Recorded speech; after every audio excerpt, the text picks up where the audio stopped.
Hello friends, welcome back to plant life by Charu. Plant life by Charu में आप सभी का बहुत बहुत स्वागत है। दोस्तों, आज के वीडियो में हम बात करने वाले हैं कुछ ऐसे पौधों की जिन्हें ढेर सारी सनलाइट में ढेर सारे फ्लावर्स करने की आदत है और उनकी नेचर है। तो हम आज के भी इस वीडियो में बात करेंगे कुछ ऐसे पौधों की जो आप अपने बैल्कनी गार्डन में लगा सकते हैं या घर के उस कॉर्नर में लगा सकते हैं जहाँ ढेर सारी सनलाइट आती हो। तो पहला पौधा है हमारी लिस्ट में चंपा का पौधा। चंपा का पौधा एक ऐसा पौधा है फ्रेंड्स, जो आप अलग अलग रंगों में अलग अलग वैरायटी में पाएंगे। स्पेशली नॉर्थ इंडिया की अगर मैं बात करूं तो चंपा बहुत इजीली हर घर में लग जाता है। अगर आपके पास क्यारी है तो क्यारी तो बहुत अच्छी चीज है। चंपा का पौधा कम से कम भी 7 से 8 फुट का भी हो जाता है, तो बहुत खूबसूरत लगता है। और अगर आपके पास क्यारी नहीं है, बैल्कनी गार्डन सेटअप कर रहे हैं, तो बैल्कनी गार्डन सेटअप करते समय आप दो बातों का ध्यान रखिए कि अगर चंपा का पौधा लगा रहे हैं और बहुत सारी फ्लावरिंग चाहते हैं तो चंपा के पौधे को कम से कम भी आप जो है 1 से 2 फुट के गमले में लगाइए। बड़े गमले में लगाइए जिसका एरिया ज्यादा हो, क्योंकि उसकी नेचर एक ट्री की है, वो एक पेड़ बनता है इसीलिए। लेकिन वो गमलों में भी लग जाता है और फ्लावरिंग भी बहुत अच्छे से देता है। हार्ड प्रूनिंग करते रहिए। ज्यादा आप उसकी शाखाओं को जितना ज्यादा आप प्रून करते जाएंगे उतनी जल्दी उसमें फ्लावरिंग होती जाएगी, उतनी जल्दी उसमें ग्रोथ दिखाई देगी। चंपा के पौधे के लिए हमें 3 बातों का बहुत तेजी से ध्यान रखना है कि एक तो चंपा के पौधे को ढेर सारी धूप चाहिए।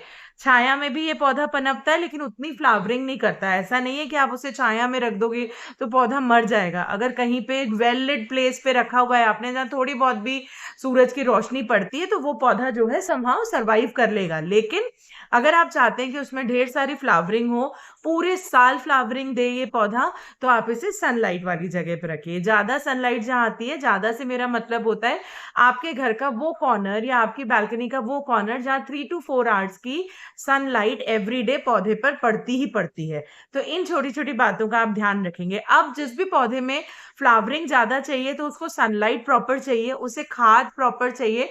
तो खाद आप कोशिश करें, अगर गमले में लगा रहे हैं तो वर्मी कंपोस्ट डालते रहे। सॉइल मिक्स इसका कैसे तैयार करना है, जो नॉर्मल गार्डनिंग सॉइल होती है आप वही यूज करेंगे। ठोस मिट्टी इसको चाहिए होती है, इसके लिए पोरस मिट्टी की जरूरत नहीं होती, तो आप इसमें रेत ना मिलाएं, कोकोपीट ना मिलाएं। आप बेसिक जो हार्ड मिट्टी होती है आपके क्षेत्र की, जो भी मिट्टी है, लाल मिट्टी है, पीली मिट्टी है, वो ही यूज करें। और उसके साथ जो है गोबर की खाद यूज करें या वर्मी कंपोस्ट यूज करें, या फिर और दूसरी तरीके का जैसे जो काव डंग से बन के आती है खाद, वो आप यूज करें, जिन्हें हम देसी खाद बोलते हैं। तो ये पौधा ढेर सारी फ्लावरिंग करता है, बहुत अच्छे से फ्लरिश भी करता है।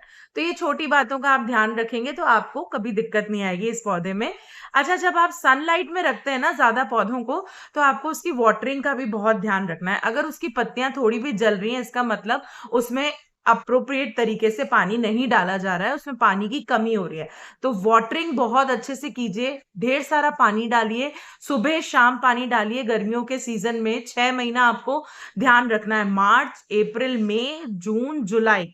जुलाई के बाद जब मानसून हिट करता है तब आपको इतनी जरूरत नहीं है। कोशिश कीजिए इस पौधे को मानसून के दौरान ऐसी जगह रख दें जहां आपको जो है बारिश का पानी पौधे में जाए। बारिश का पानी पौधों में जाता है अगर, तो वो अमृत समान है। तो इन चीजों का आपको ध्यान रखना है और आप आगे इस पौधे को किसी तरीके से फ्लरिश होते हुए देख सकते हैं। नाउ इस लिस्ट में हमारे पास सेकंड पौधा है, उसके बारे में हम बात करेंगे।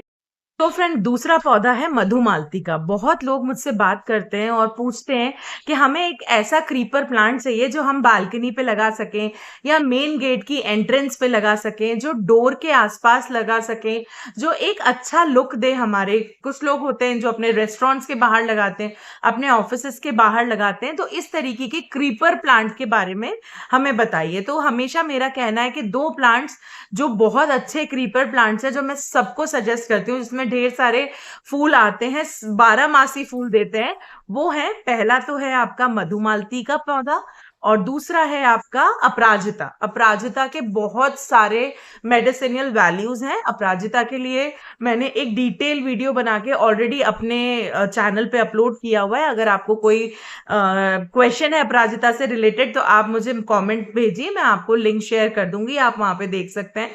अपराजिता का पौधा जो है, it is a clear creeper plant. तो जो क्रीपर प्लांट होते हैं जिनमें खूब अच्छी अगर आप बहुत अच्छी धूप वाली जगह रखते हैं, अच्छे से खाद देते हैं, टाइम टू टाइम गुड़ाई करते रहते हैं, प्रॉपरली प्रूनिंग करते हैं, अच्छे से टाई करके रखते हैं कि पौधे को सहारा मिल सके, क्योंकि क्रीपर प्लांट्स जो होते हैं ना, बालकनीज में लगाओ, चाहे उन्हें क्यारी में लगाओ या डोर्स पे लगाओ, आपको हमेशा उनको एक सपोर्ट देना पड़ता है, तभी वो क्रीपर प्लांट्स कहलाते हैं, वो दूसरों के सहारे से ही बढ़ते हैं।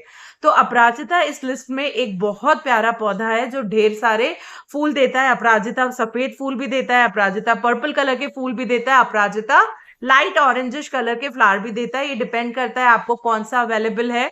अगर आपको ये पौधे चाहिए, आप मुझे कमेंट कर सकते हैं, मैं आपको इनके लिंक्स प्रोवाइड कर दूंगी जहां से आप डायरेक्टली हेल्दी प्लांट्स ऑर्डर कर सकते हैं। घर बैठे आपको ये पौधे मिल जाएंगे और बहुत इजीली आप इनको ग्रो भी कर सकते हैं। सेकेंडली, इनकी जो पॉटिंग मिक्स रखनी होती है, अपराजिता हो चाहे मधुमालती हो, इसमें नॉर्मल जो भी आपके क्षेत्र की मिट्टी है, जो भी आपकी जगह की मिट्टी है, आप उसे यूज कीजिए। नॉर्मल देसी खाद इसमें यूज कीजिए, प्रूनिंग टाइम टू टाइम कीजिए, ढेर सारे सूरज वाली जगह रखिए जहां खूब सारी सूरज की रोशनी आती हो, तो ये पौधे बहुत अच्छे से फ्लरिश करते हैं। अब आती है वाटरिंग की बारी। तो पानी इसमें टाइम टू टाइम डलेगा, सुबह शाम दोनों टाइम डलेगा, जैसा मैंने बताया।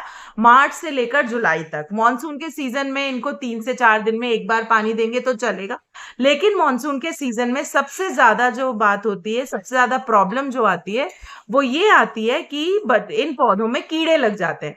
तो कीड़े लगने के लिए, कीड़ों से बचने के लिए हमें क्या बचाव का ध्यान रखना है? हमें नीम ऑयल यूज करना है हमेशा। इन पौधों में आप नीम ऑयल यूज करिए, नीम की खली यूज करिए। आप कोशिश कीजिए कि बोन मील की से जुड़ी हुई कोई खाद आप नहीं डालेंगे जिसमें बोन मील होता है, ठीक है। और आप दूसरी चीज ये भी ध्यान रखिए कि इन पौधों में अगर ज्यादा ही कीड़े लग रहे हैं, तो आप बाजार से जो भी आपको अवेलेबल फर्टिलाइजर या कीटनाशक मिल रहा है, आप उसकी बोतल लाके 1 से 1.5 लीटर पानी में बना लीजिए। खाद के एरिया में भी डालो, जहां जड़ें होती हैं, गमले में लगाए तो वहां पे भी डालो, और छिड़काव भी कर सकते हो। इस तरीके से आप इनको कीड़ों से भी बचा सकते हो। तो ये पौधे ऐसे हैं जो ढेर सारे सूरज में भी चलते हैं, थोड़े अंधेरे में भी चलते हैं, तो हर तरीके से ये जो पौधे फ्लरिश करते हैं। तो आज के वीडियो में इतना ही।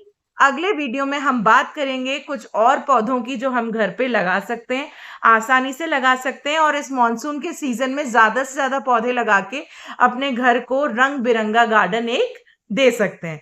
So friends, thank you for watching Plant Life by Charu. Stay tuned to our channel. Lots of love. Bye bye. Take care. Thank you. धन्यवाद।